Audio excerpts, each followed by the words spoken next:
the tree service has just brought in and dumped this load of elm wood. So I'll give you an overview of this elm and show you what the bark looks like, and you can see the buds on this wood. I'll show you those buds, and there's a few leaves. We'll show you some elm leaves just for those people that want to know what it looks like. Now, elm is a really stringy wood to split. I'm just going to see how it goes. This stuff is, for the most part, it's a pretty decent size, so hopefully it'll get through the splitter okay, because there's a whole nother dump trailer load of this down the other way. So there's plenty of this to be had. I'm just going to go ahead and buck this up today. I'm going to start splitting it, see how far I get, and just see how the splitter goes. So go ahead, subscribe to the channel, and I'm going to give you an overview of this wood, show you a close-up of the bark, and show you these leaves and the buds on this wood. Okay, just so you can see, here's the bark on this elm, and it kind of makes these long weaving patterns. And what elm does is there's a long, it's a very long strip before it comes and connects and makes that diamond pattern. These are what the elm buds look like as they start coming out. So that is an overview of an elm tree, and there's a good example of that bark with those long, see how long they go. They go 10, 12 inches, and then before they kind of branch out and touch and make that diamond pattern. Okay, now everybody, I'm just going to start bucking this wood. I left my cant hook and my axe down the way over there, but I think I'll be okay with this smaller stuff to go ahead and get started on it. So that's what we're doing now here for the next few minutes. Probably put this on a high speed, but anyways, you hang in there, and don't forget to like and subscribe to the video. I'm just going to start bucking this wood.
Alright, now everybody, I'm gonna move on to this larger piece of wood now and start bucking up this wood here.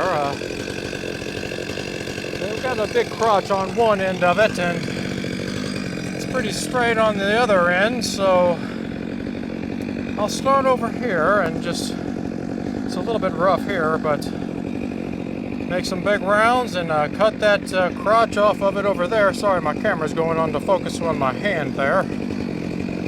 And we'll cut this big crotch off and see if we can make some wood.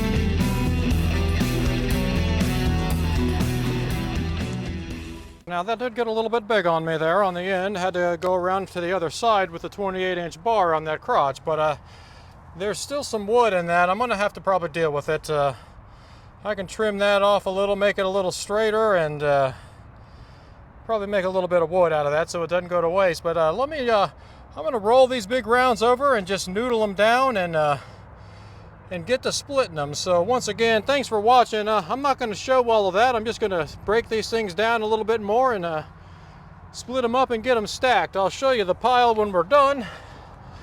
So there's the before of the pile, and we're going to add this elm, real pretty looking wood here coming on the end. I'll show y'all some of the splitting because that elm is some stringy wood. We'll see how the splitting goes. That'll be coming right up next for you guys. It's going to take me a few minutes to get these things broken down.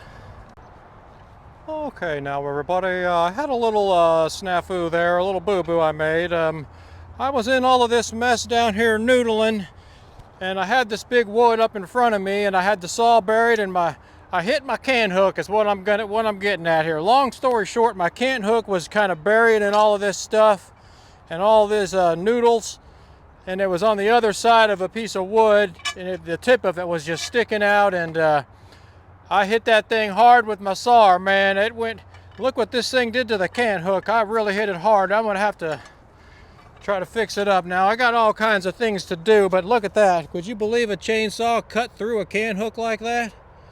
I mean, it cut all the way into that damn thing.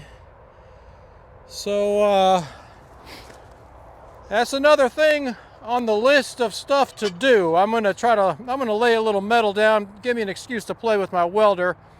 Just kind of fill in that hole a little bit, and I'll shoot some paint on there. That's something else that I got to do. Anyways, things are going good with the noodling. I need to sharpen my saw now. I guarantee you that'll make a saw dull. So I had a little problem. I'm going to sharpen up my saw, finish noodling down these last 2 rounds now, and then we're going to get to splitting this stuff. I'm almost done. So just a little continuation here. I got to finish noodling that 1 round. That was about 12 inches on the left and 16 on the right. I'm going to go ahead and make wood out of that. I'm not afraid. And just finish that one. And I got a little array of wood here. And then we'll check out some of these rounds on the splitter. See how this elm does on the splitter here, on the hyper split. It's some stringy wood. But I have my pussy right here ready to go, in case I need to break that out and give me some help with that stringy wood. Let me get my saw sharpened up again and finish these 2 rounds. It's just not even cutting. It won't even noodle down, so I can't noodle down, so Noodleton is on pause. This is Noodletown right here. Noodleton is what I call that. So Noodleton is on hold, and I'll be right back with you with the splitter when I get my saw sharpened up and make these last about 3 or 4 cuts here. Alright now everybody, I got that done. Tore that saw chain up. I'll tell you what, that'll ruin a chain, buddy. So, I got a little character on my can hook. Not a big deal. I'll get it fixed up. Just another thing to do. I'll go ahead and record the last 2 rips on these noodles.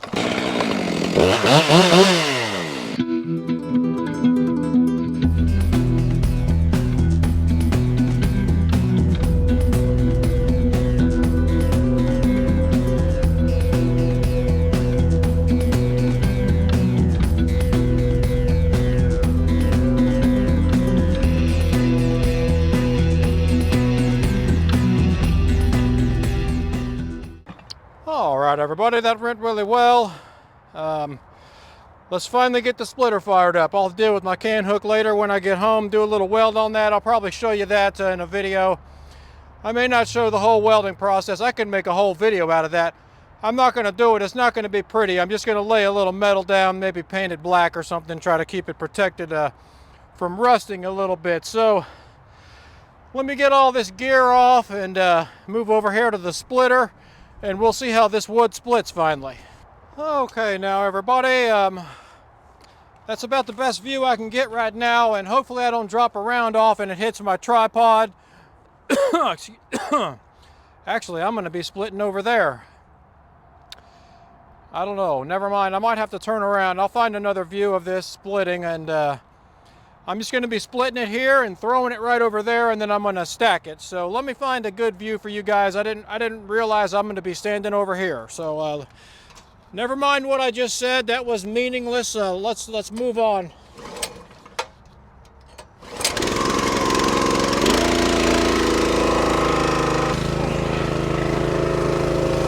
All right, here we go. We'll start off with a big round. Oh yeah, it's going to be fun splitting. Oh my Lord.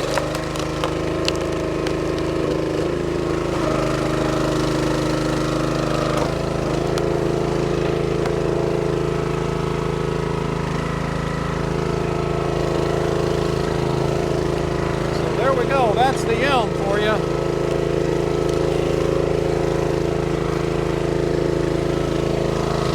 All right. This is not a good place for my camera. I'm going to drop wood on my tripod. Let me find another place. We'll get through it. Rolling, the camera is rolling. Oh, shit.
break out my axe.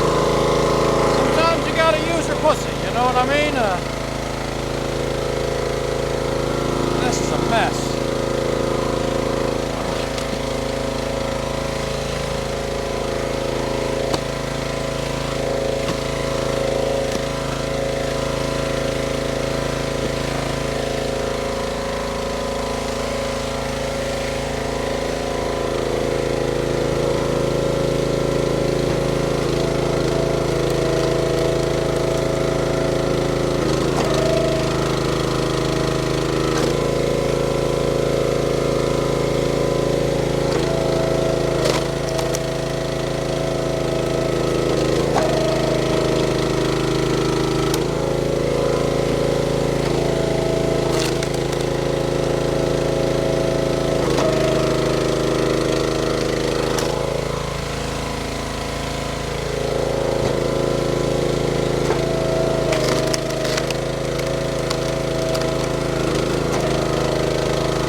log splitter on the elm wood. I got a lot more work to do. You saw a little bit of that splitting. It's pretty stringy stuff. Thanks for watching the video. I'll check in when we're done and show you the after of the pile. Okay, everybody, here's the after. It's kind of hard to see. I ended up having to work late. That was a lot of elm wood. So again, it's 2.5 rows. It's 2 full rows and the middle row too. And that's going to be some good burning wood. It's got a lot of water in it. The sap's flowing. There's a bunch of slime under the bark, but it's already drying out. It's hard to tell. Some of it's already turning that real light brown color that elm gets. That'll be some good wood. So again, thanks for watching. We'll get some more shots of this in the daylight in another video. I gotta go home. I've had a long day out here.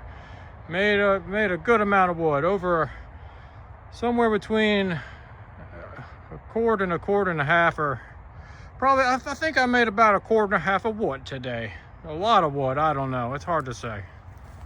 All right, everybody, I've been home, ate some dinner, and I put a weld on my cant hook there. Came out pretty good. Stacked a few dimes on that puppy.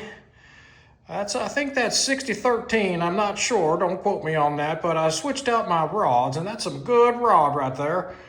I'm thinking right now, if I want to go ahead and take my grinder and smooth that down and paint it black, I think I might go ahead and paint it black for sure, just to kind of keep the rust off of it. I'm going to probably put a tape line around it and just paint the tip of this thing black, so it's all matched and it's kind of protected from the elements there a little bit. So maybe I will hit it with my grinder real quick, smooth it out. But I like this thing. It's going to give me some character. It's just a cant hook. It'll still move some wood. So I feel better about that. That looks pretty darn good. I laid a little metal in there. That's some nice rod. Okay, now everybody, I went ahead and I did put some paint on that, and I hit it with the grinder real quick. I'm not going to spend forever, taking this from 80 grit down to 1,000 grit and making it all beautiful and everything. I just wanted to seal it up, keep the water from going inside, keep it from rusting out, kind of eliminate the little weak spot there where there was a hole in it. I just didn't feel right about that, so I put some textured paint on it. It'll probably scratch off anyways. It's just spray paint out of a can. It's actually a truck bed liner is what that is. And I just cleaned it up and cleaned it off with some rubbing alcohol and sprayed some of that textured bed liner paint on there. And that's what I did. So anyways, that's good enough for me. It will get scratched up banging on logs and everything. That's going to rub off of there. But it's going to protect it it'll protect it in that little rough area where there was a hole in it. So there's that. Not too bad.